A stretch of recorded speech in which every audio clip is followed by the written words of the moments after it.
ओम शांति। 30 मार्च 2026 के ईश्वरीय महावाक्य सुनते हैं। मुरली के मुख्य पॉइंट। शिव बाबा कहते हैं, यह शिव बाबा का रचा हुआ राजस्व अश्वमेघ अविनाशी रुद्र ज्ञान यज्ञ है, जिसमें मनुष्य कौड़ी से हीरे समान बनते हैं और राजस्व और स्वराज्य प्राप्त करते हैं। यह साधारण यज्ञ नहीं बल्कि पूरे विश्व को परिवर्तन करने वाला है। जो बच्चे इस यज्ञ की विशेषताओं को समझते हैं कि इसमें पुरानी दुनिया और पुराना शरीर सुहा होते हैं, उन्हीं को इसका सच्चा सम्मान रहता है। जो बच्चे हर कार्य करने से पहले भूत, वर्तमान और भविष्य तीनों कालों को ध्यान में रखकर निर्णय लेना चाहिए, तभी सफलता और विजय मिलती है। नेक्स्ट पॉइंट है बाबा का, जो ज्ञान नहीं लेते हैं उनके पीछे समय बर्बाद नहीं करना चाहिए। अपनी ऊर्जा और समय का उपयोग योग्य स्थान पर करना चाहिए। हर बच्चे का कर्तव्य है कि वह यज्ञ की वृद्धि करे, दूसरों को निमंत्रण देकर, प्रदर्शन लगाकर और बाप का परिचय देकर। और अब सुनते हैं मुरली का सार। मीठे बच्चे, शिव बाबा के इस रचे हुए रुद्र यज्ञ की तुम्हें बहुत बहुत संभाल करनी है। यह है बेहद का यज्ञ स्वराज्य पाने के लिए। मीठे बच्चे, शिव बाबा कहते हैं, शिव बाबा के इस रचे हुए रुद्र यज्ञ की तुम्हें बहुत बहुत संभाल करनी है। यह है बेहद का यज्ञ स्वराज्य पाने के लिए, स्वर्ग दुनिया में राज्य करने के लिए, उच्च पद पाने के लिए, श्रेष्ठ तकदीर बनाने के लिए शिव बाबा ने यह यज्ञ रचे हैं। संगम युग में प्रश्न, इस रुद्र यज्ञ का रेस्पेक्ट किन बच्चों को रहता है? उत्तर में शिव बाबा कहते हैं, जो इसकी विशेषताओं को जानते हैं। तुम्हें पता है कि इस रुद्र यज्ञ से हम कौड़ी से हीरे जैसा बनते हैं। इसमें सारी पुरानी दुनिया स्वाहा होती है। इस पुराने शरीर को भी स्वाहा करना है। कोई भी ऐसा बेकायदे कर्म न हो जिससे यज्ञ में विघ्न पड़े। जब ऐसा ध्यान रहे तभी रेस्पेक्ट रख सकते हैं। गीत। माता ओ माता, तुम हो सबकी भाग्य विधाता। ओम शांति। बच्चों ने गीत सुना। जिन्होंने बनाया है वह तो बेचारे माता को जानते ही नहीं हैं। नाम सुना है जगत अम्बा, परंतु वह कौन थी, क्या करके गई, यह किसी को भी पता नहीं है सिवाय तुम बच्चों के। जगत अम्बा के। जगत अम्बा है तो जरूर बाप भी है, बच्चियाँ भी है और बच्चे भी है। जो जगत अम्बा के पास जाते हैं उनकी बुद्धि में यह समझ नहीं है। सिर्फ मूर्ति पुजारी है, देवी के आगे जाकर भीख मांगते हैं। अब यह राजस्व अश्वमेघ अविनाशी रुद्र ज्ञान यज्ञ है। इसका क्रिएटर है माता पिता तत्वम। तुम भी यज्ञ के क्रिएटर हो। तुम सब बच्चों को इस यज्ञ की बड़ी संभाल करनी है। यज्ञ के लिए बहुत रेस्पेक्ट रहना चाहिए।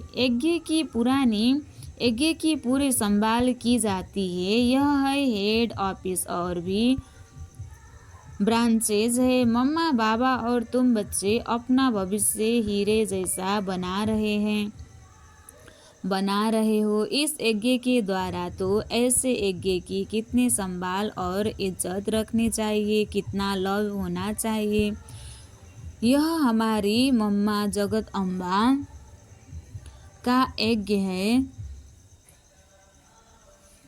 मम्मा बाबा का यज्ञ सो हमारा यज्ञ की वृद्धि करनी होती है कि यज्ञ में आकर बहुत बच्चे अपने बाप से वर्षा लेवे, भले खुद नहीं ले सकते हैं। खुद को फुर्सत नहीं है तो अच्छा औरों को निमंत्रण देना चाहिए। इसका नाम ही है राजस्व अश्वमेघ ज्ञान यज्ञ, जिसमें स्वराज्य मिलता है। इस यज्ञ में पुराने शरीर को भी स्वाहा करना होता है। बाप का बन जाना है। यज्ञ कोई मकान नहीं है, यह है बेहद की बात। जिस यज्ञ में सारी विश्व स्वाहा होनी है, आगे चल तुम देखना इस यज्ञ का कितना रिगार्ड रखते हैं। यहाँ बहुतों को रिगार्ड नहीं है, इतने सब यज्ञ के बच्चे हैं, बच्चे पैदा होते रहते हैं, तो इस यज्ञ की कितनी इज्जत रखनी चाहिए। परंतु बहुत है जिनको कदर नहीं। यह इतना बड़ा यज्ञ है जिसमें मनुष्य कौड़ी से हीरे जैसा, भ्रष्टाचारी से श्रेष्ठशाली बनते हैं। इसलिए बाबा कहते हैं भले यज्ञ रचते रहो, एक भी श्रेष्ठचारी बना तो अहो सौभाग्य। इतने लाखों मंदिर आदि हैं, वहाँ कोई श्रेष्ठचारी नहीं बनते हैं। यहाँ तो सिर्फ 3 पैर पृथ्वी के चाहिए, कोई आए तो एकदम जीवन सुधर जाए। कितनी इज्जत होनी चाहिए, कितनी इज्जत होनी चाहिए। यज्ञ की बाबा को बहुत लिखते हैं, कितनी इज्जत होनी चाहिए यज्ञ की। बाबा को बहुत लिखते हैं, बाबा हम अपने घर में खोले अच्छा बच्चे, भले यज्ञ भूमि बनाओ, कोई न कोई का कल्याण होगा। इस यज्ञ की बहुत भारी महिमा है। यज्ञ की भूमि है जहाँ बच्चियाँ औरों का कल्याण करती रहती है। ऐसे यज्ञ का बहुत मान चाहिए, परंतु ज्ञान पूरा न होने कारण इतना रिगार्ड नहीं है। यज्ञ में विघ्न डालते हैं, विघ्न डालने वाले बहुत हैं। यज्ञ शिव बाबा का यज्ञ है, यह शिव बाबा का यज्ञ है, तो माता पिता इकट्ठे हैं। इन मम्मा बाबा से तो कुछ भी नहीं मिलता, बेहद के बाप से ही सब कुछ मिलता है। वह एक है मम्मा बाबा कहा जाता है शरीरधारी को, निराकार को तो शरीर है नहीं। तो बाप कहते हैं कि साकार का भी मुरीद मत बनो, माँ में कम याद करो। यह बाबा भी मुझे याद करते हैं, चित्रों में दिखाते हैं। राम कृष्ण ब्रह्मा आदि सब उनको याद करते हैं। ऐसे है नहीं, वहाँ तो कोई याद करते ही नहीं है। उनको प्रारब्ध मिल गई, उनको याद करने की क्या दरकार है। हम पतित बने हैं, हमको ये पावन बनाने के लिए याद करना है। महिमा एक की है, उनके सत्य इनका मान है। तुमको कोई भी देहधारी को याद नहीं करना है, देहधारी से उनका परिचय मिलता है, लेकिन याद उनको करना है। बाबा भी देहधारी है, सब परिचय देते हैं, परंतु बहुत ऐसे भी बेसमझ बच्चे हैं जो कहते हैं हम तो डायरेक्ट शिव बाबा की प्रेरणा से ज्ञान ले सकते हैं। अगर ऐसा होता तो फिर इस रथ में उनको आने की क्या दरकार पड़ी है। ऐसे भी है जो समझते हैं इस साकार से हमारा क्या काम। बाबा कहते हैं मन मना भव, उनको याद करो, परंतु थ्रू तो इनके कहते हैं ना। फिर नंबरवार रिगार्ड रखना होता है, रिगार्ड वही रखेंगे जो नंबरवार गद्दी पर बैठने वाले होंगे। मम्मा बाबा पहले बैठेंगे राजगद्दी पर, फिर उनको फॉलो करना है। बहुत प्रजा बनानी पड़े, पद भी बहुत ऊंच है, डरने की कोई बात ही नहीं है। एरोप्लेन में कोई नए चढ़ते हैं तो जैसे कि डरते हैं, कोई तो देखो चंद्रमा के ऊपर जाते रहते हैं। प्रैक्टिस की बात है ना, परंतु उनसे फायदा कुछ भी नहीं होना है।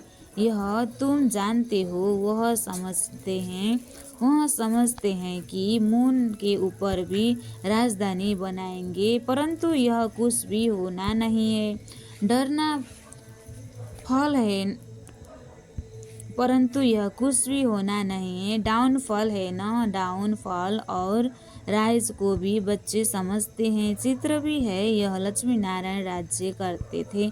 आज तो देखो भारत कितना गरीब है, यह तो रियल बात है। इन्होंने तो खुद ही लिखा है, तो यहाँ सीढ़ी में दिखाना चाहिए। वहाँ हीरो के महल चमकते हैं, यहाँ फिर कौड़ियाँ दिखानी चाहिए। आगे कौड़ियाँ चलती थी, गुरुद्वारे में कौड़ियाँ रखते थे, अब तो कोई पैसा भी नहीं रखते होंगे। सीढ़ी में तो बहुत अच्छी है, इसमें बहुत कुछ लिख सकते हो। मम्मा बाबा के साथ बच्चों का भी चित्र हो और ऊपर में आत्माओं का झाड़ भी नए नए चित्र रेडी होते जाएंगे, नए नए चित्र रेडी होते जाएंगे, समझाने में भी सहज होगा। डाउनफॉल कैसे होता है, फिर राइज कैसे होता है। हम निराकारी दुनिया में जाकर फिर साकारी दुनिया में आते हैं, समझाते हैं।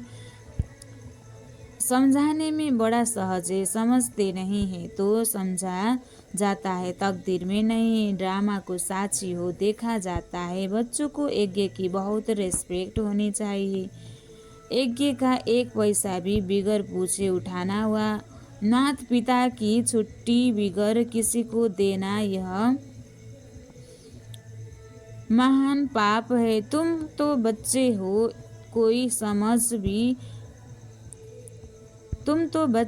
कोई समय भी कोई भी चीज़ मिल सकती है, जास्ती लेकर क्यों रखना चाहिए। सोचते हैं पता नहीं न मिले तो अंदर रखने से वह फिर दिल खाती है, क्योंकि बेकायदे काम है ना, चीज़ तो तुम्हें कभी भी मिल सकती है। बाप ने कहा है अंतकाल, अचानक कोई भी मर तो सकते हैं, तो अंत समय जो पाप किए होंगे वह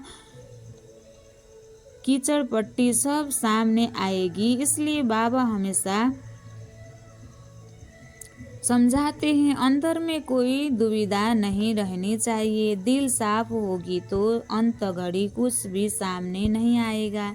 यज्ञ से तो सब कुछ मिलता रहता है। ढेर बच्चे हैं जिनके पास पैसे ढेर हैं, उनको कहते हैं जब दरकार होगी तब मांग लेंगे। कहते हैं बाबा कभी भी ज़रूरत हो तो हम बैठे हैं, भले पवित्र नहीं रहते, खान पान की भी परहेज नहीं रखते, परंतु यह प्रण करते हैं बाबा हमारे पास बहुत पैसे पड़े हैं, ऐसे ही गुम हो जाएंगे, बीच में कोई खा जाएगा, इसलिए जब चाहिए मंगा लेना। बाबा कहते हम भी क्या करेंगे, मकान बनाना होता है तो आपे ही आ जाता है।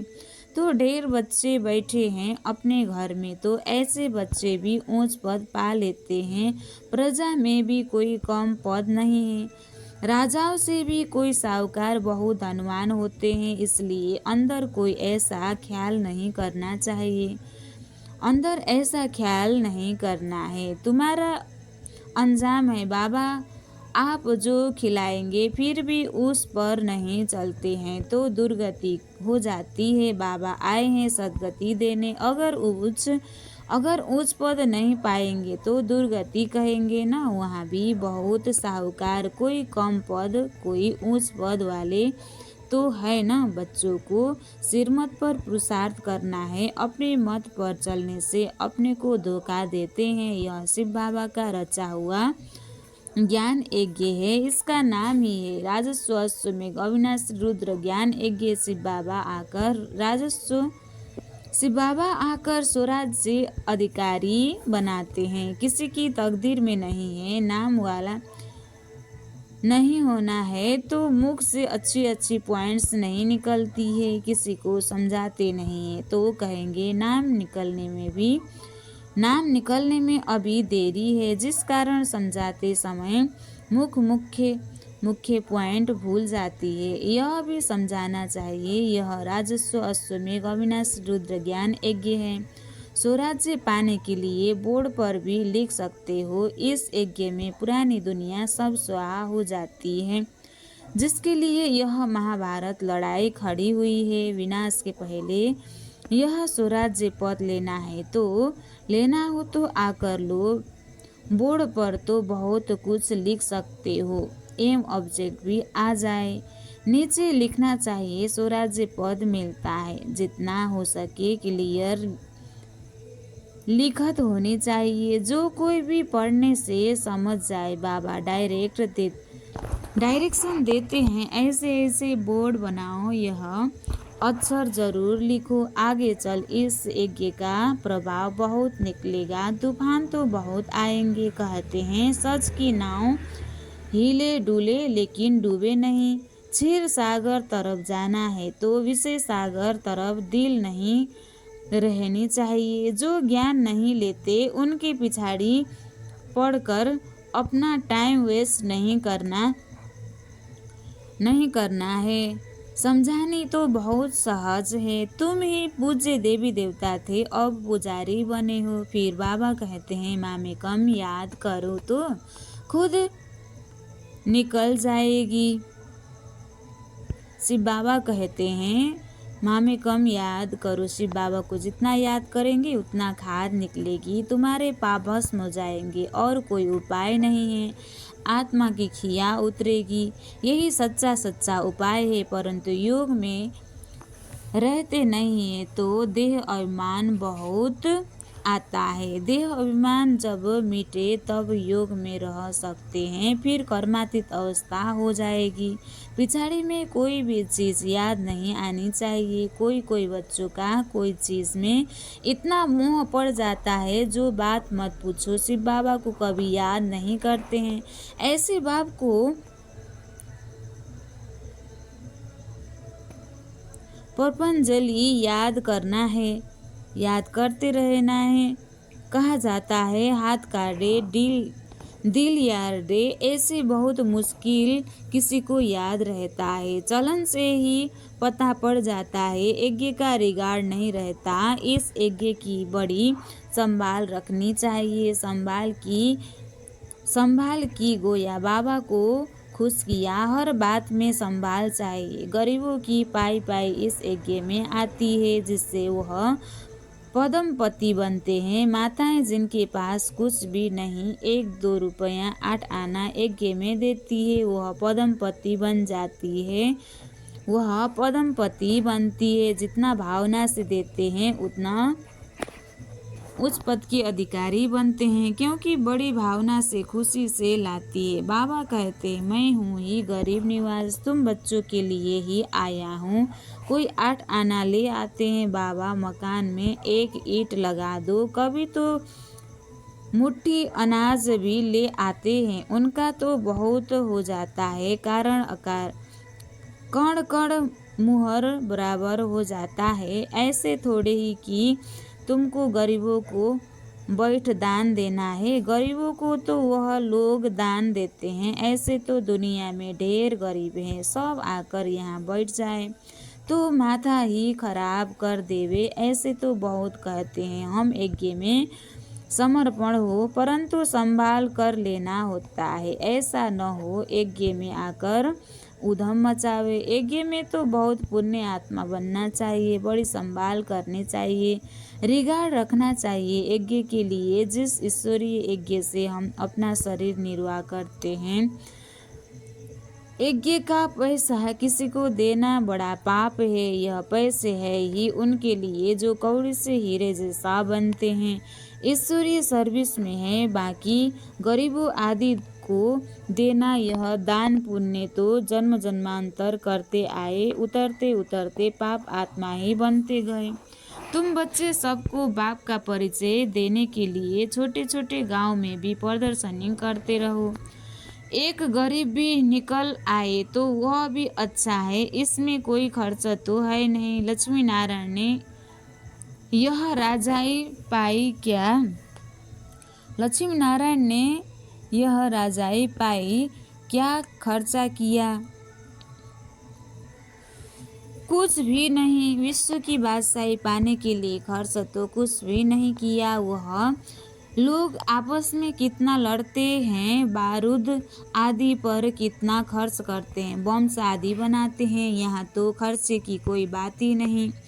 बिगर कौड़ी खर्च सेकेंड में विश्व की बादशाही लो, स्वर्ग दुनिया के मालिक बनो। बाबा कहते हैं अल्फ को याद करो, बेबादशाही मिल जाएगी। बाप कहते हैं जितना हो सके सच्ची दिल से सच्चे साहिब को राजी करो तो सचखंड के मालिक बनेंगे। झूठ यहाँ नहीं चलेगी। याद करना है, ऐसे नहीं कि हम तो बच्चे हैं। याद करने में बड़ी मेहनत है।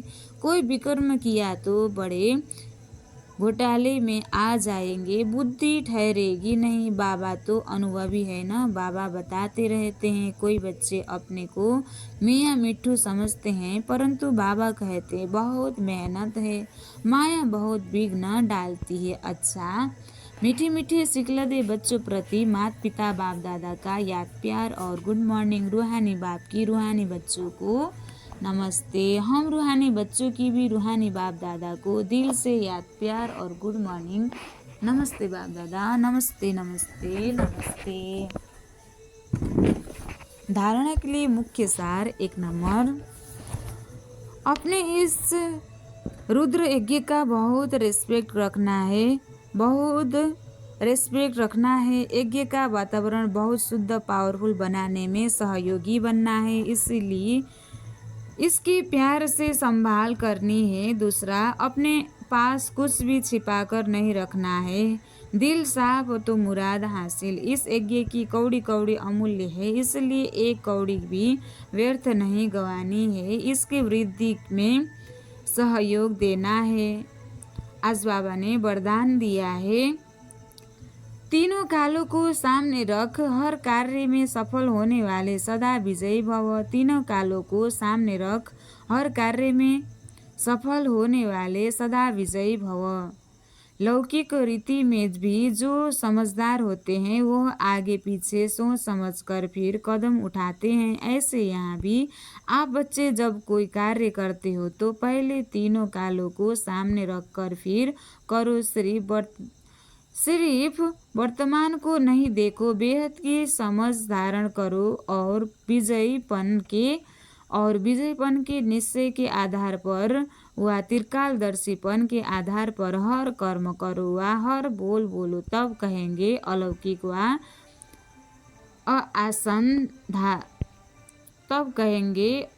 व असाधारण। स्लोगन, हद के किनारों को छोड़ एक बाप को सहारा बना लो तो पार हो जाएंगे। अव्यक्त इशारे, निश्चय के फाउंडेशन को मजबूत कर सदा निर्भय और निश्चिंत रहो।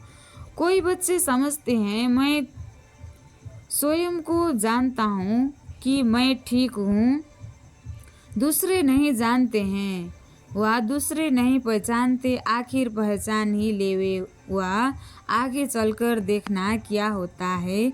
यह भी ज्ञान स्वरूप याद स्वरूप आत्मा के लिए स्व को धोखा देने वाली अलबेलेपन की मीठी निद्रा है। जिन बच्चों के निश्चय का फाउंडेशन मजबूत है वह कभी छिप नहीं सकते, वे सदा निर्भय और निश्चिंत रहते हैं। अच्छा, ओम शांति।